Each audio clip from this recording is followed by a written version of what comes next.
Who in here does not own a television?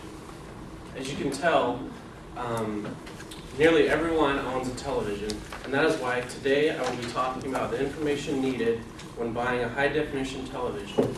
I have done extensive research on the subject and even purchased a high-definition television in the past 6 months. Today I'll be talking about LCD and plasma, what the differences and similarities are. Size is bigger, better. Frame rate and what a hertz is. And resolution, 1080 versus 720. First off, I'd like to talk about LCD and plasma. The similarities between LCD and plasma TVs is basically that each pixel in an LCD and a plasma TV can produce 3 colors. It can produce red, blue, and green. And so each one of those colors can change to over 250 different shades. And through using different shades for each color, it can produce over 16 million different colors in each pixel. But that's about where the similarities end. LCD stands for liquid crystal display. And what that means is that in each pixel, there is a liquid that when electricity hits it, it turns into a crystal and changes color. But that crystal cannot produce light, it only can change color. So behind every LCD screen, there is a light that is always on. And so how LCD works is that when that crystal changes the color, the light shines through it, and that's the color that you see. But how plasma works is this is a demonstration of a plasma pixel. And so when electricity hits plasma, which is a gas, it changes the 3 different colors. And by determining how much electricity is put into each gas, that determines the different shade of the color. And so if it wants to be white, it turns all 3 colors on at the highest intensity. And if it wants to be black, it turns all 3 of the colors off, and that uses no electricity to produce black. Next, I'm going to talk about size. Before I move on, I want to read a quote from David Katzmauer, editor of CNET.com. Although resolution separates high-definition television from standard definition television, it is not as important to overall picture quality as other factors. And one of those factors is size.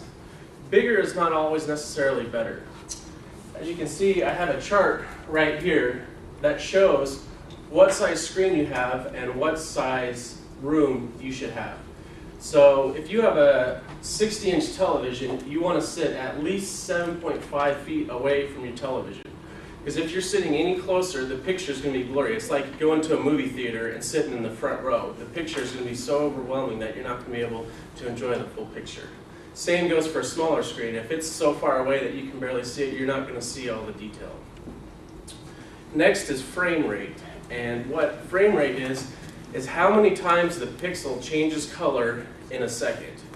So if you think about the normal LCD screen has a 120 hertz, which hertz just means how many times it changes in a second, display. And so every second, an LCD pixel changes 120 times, where the average plasma TV changes 720 times in a second.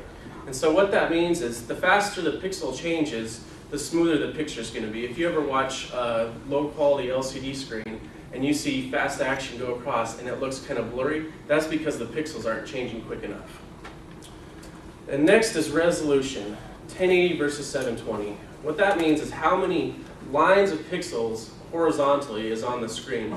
Well, right now the standard television is about 720, and that's mainly what all television, all channels, local channels are put out in 720. And so for the most part, you're not going to necessarily need 1080, but the things that you're going to need 1080 for are for the new Blu-ray movies, for PlayStation 3 games, and for Xbox 360. Right now, those are mainly the only formats that are in 1080. And so, in conclusion, I hope that I have shed some light on the information needed to know to make an informed decision when buying a high-definition television.